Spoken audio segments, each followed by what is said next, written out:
carta à igreja de Éfeso nessa noite. Está no capítulo 2, versículo 1 ao versículo 7.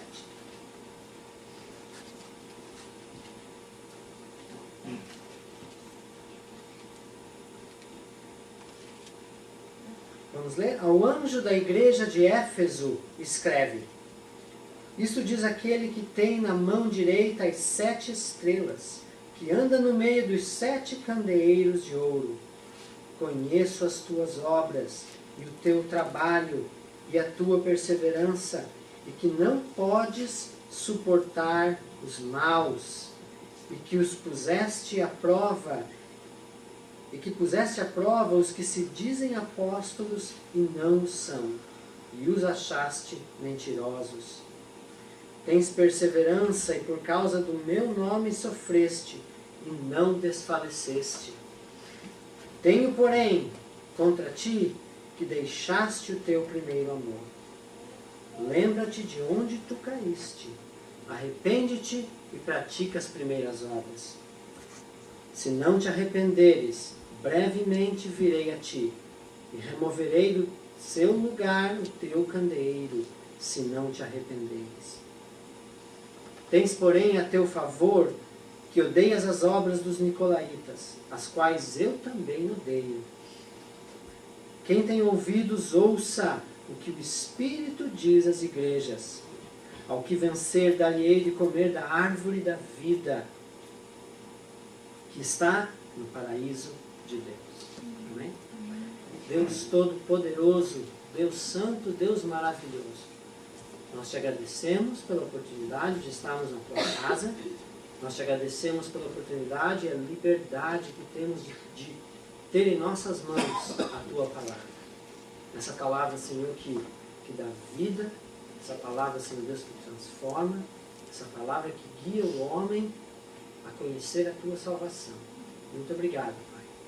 E te pedimos, ó Deus, com humildade nós te pedimos, que tu possa nos ajudar, Senhor Deus, a entender a tua mensagem nessa noite. A mensagem que tu tens para os nossos corações. Muda, Senhor, as nossas vidas. Transforma as nossas mentes e nos ajuda a entender a tua vontade. É o que nós te pedimos nessa noite. Em nome de Jesus. Amém. Para nós entendermos o primeiro versículo, nós temos que voltar um pouquinho e ver o que Jesus falou com João antes dele começar a escrever essas cartas. Olha no versículo 10 do primeiro capítulo. Eu fui arrebatado em espírito no dia do Senhor, e ouvi de trás de mim uma grande voz, como de trombeta, que dizia: E que vês, escreve-o num livro, e envia-o às 7 igrejas que estão na Ásia, a Éfeso, a Esmirna, a Pérgamo, a Tiatira, a Sardes, a Filadélfia e a Laodiceia.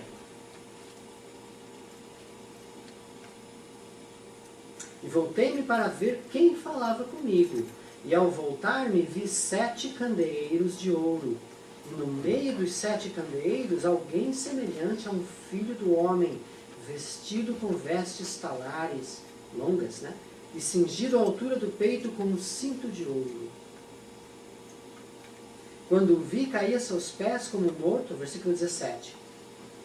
Porém ele pôs sobre mim a sua mão direita, dizendo: Não temas, eu sou o primeiro e o último. Eu sou o que vivo. Fui morto, mas estou vivo para todo o sempre. E tenho as chaves da morte e do inferno. Escreve, pois, as coisas que tens visto, e as que são, e as que depois destas hão de acontecer.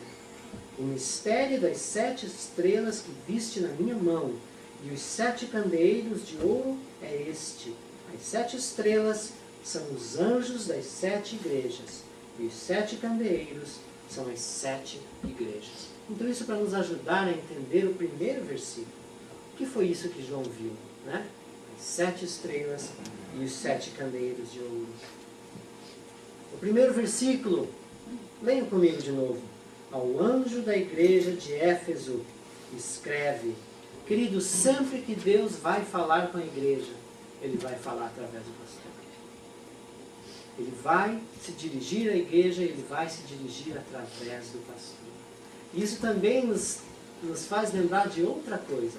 Toda vez que ele tiver que puxar a orelha da igreja, ele vai puxar a orelha de quem primeiro? Do pastor. Quando ele tiver que cobrar, ele vai cobrar de quem? Do pastor. João viu nas mãos de Jesus estrelas, e essas estrelas simbolizavam os anjos da igreja. Né? Quando ele fala anjo, ele não está se referindo aos anjos do céu, porque ele não enviaria cartas à terra para tratar com anjos do céu, não é verdade? Então ele estaria se referindo a alguém que estaria na terra, juntamente com essas igrejas. Então nós entendemos que eram os líderes dessas igrejas. Deus, Jesus, chama e se refere a essa igreja, mas ele se refere através do pastor nessa carta. Nós percebemos quando nós lemos que ele vai estar falando com a igreja, mas ele primeiro chama o pastor, porque é o primeiro que responde. É o primeiro que responde quando as coisas estão bem, é o primeiro que responde quando as coisas estão mal. Por isso que o pastor é aquele que sofre pelo rebanho. Por isso que o pastor é aquele que chora pelo rebanho.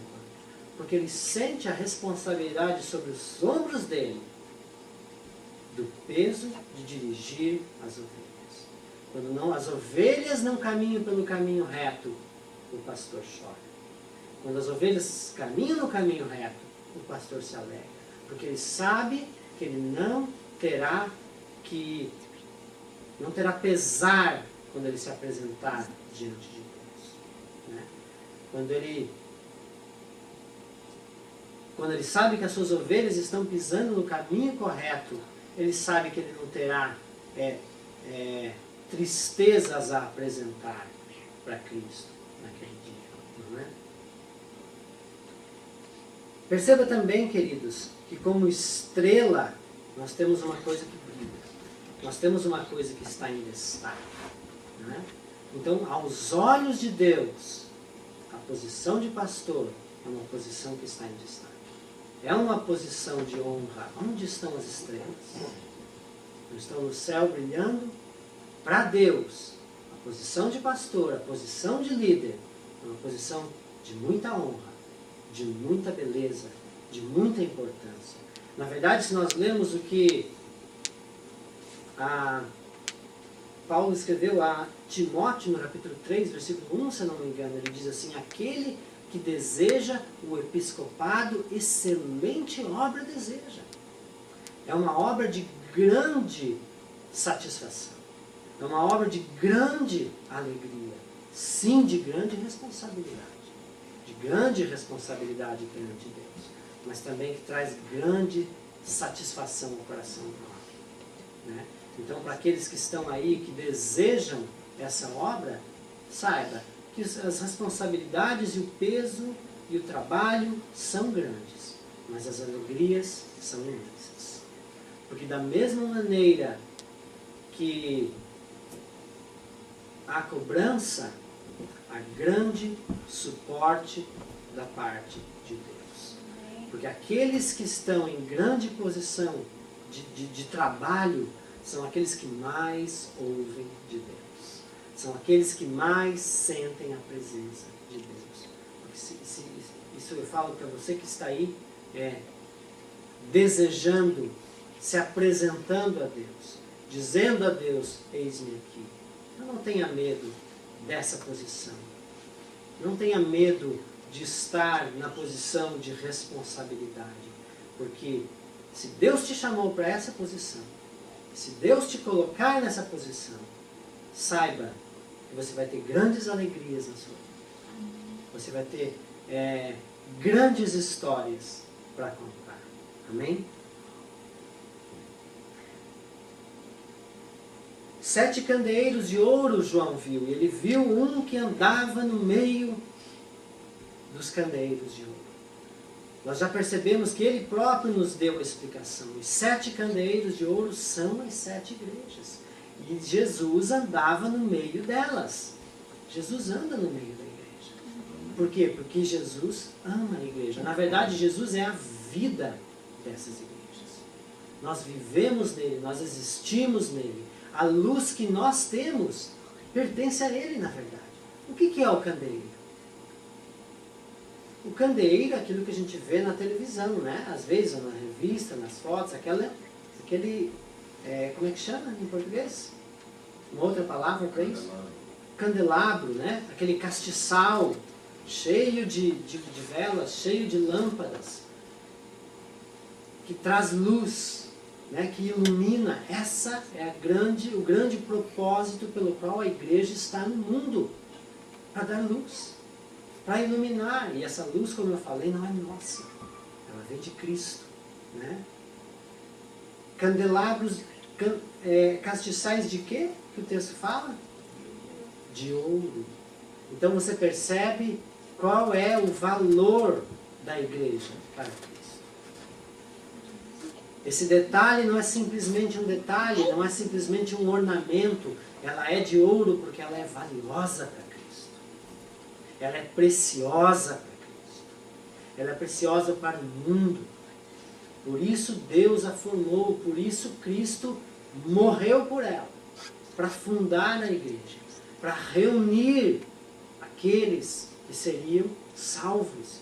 Esses seriam aqueles que representariam a Cristo no mundo. Eles são valiosos para Deus. Eles são extremamente valiosos. E se você quer saber qual que é o preço da igreja, qual que é o valor da igreja, só preste atenção no preço que Deus pagou por ela. Qual foi o preço que Deus pagou pela igreja? A vida do seu filho. Então, eis o valor da igreja. Esse é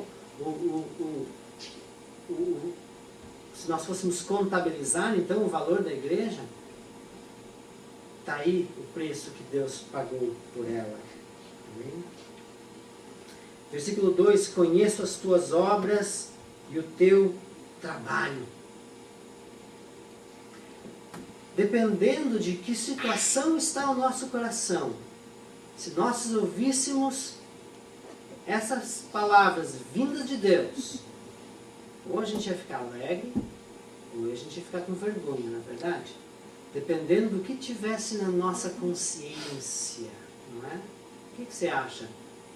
Como é que você ia reagir a essas palavras de Deus? Se ele chegasse e dissesse para você nessa noite: conheço as tuas obras e o teu trabalho. Como é que você iria se sentir? Se ele dissesse para você: conheço as tuas obras, será que você se sentia alegre ou ia se sentir triste? Então pense nisso. Conheça as tuas obras e o teu trabalho e a tua perseverança, e que não podes suportar os maus, e que puseste à prova os que se dizem apóstolos e não o são, e os achaste mentirosos. A igreja de Éfeso era uma igreja verdadeira, era uma boa igreja, era uma igreja viva. Por que eu digo isso? Por causa de alguns detalhes que tem aqui nesse segundo versículo. Olha que Cristo diz a eles: por causa da tua perseverança. Quando é que a gente persevera? Em que situação que a gente é exigido de nós a perseverança? Ou em que situação que se dá a conhecer a perseverança? Nas dificuldades. Em frente às dificuldades é que a gente vê a perseverança. Só que quando a gente está falando de igreja, as dificuldades não são simplesmente as dificuldades da vida. Nós não estamos simplesmente falando do financiamento dessa casa que você tem que pagar, ou do seguro do carro que você tem que pagar, ou da despensa que você tem que encher no final da semana. Não é isso.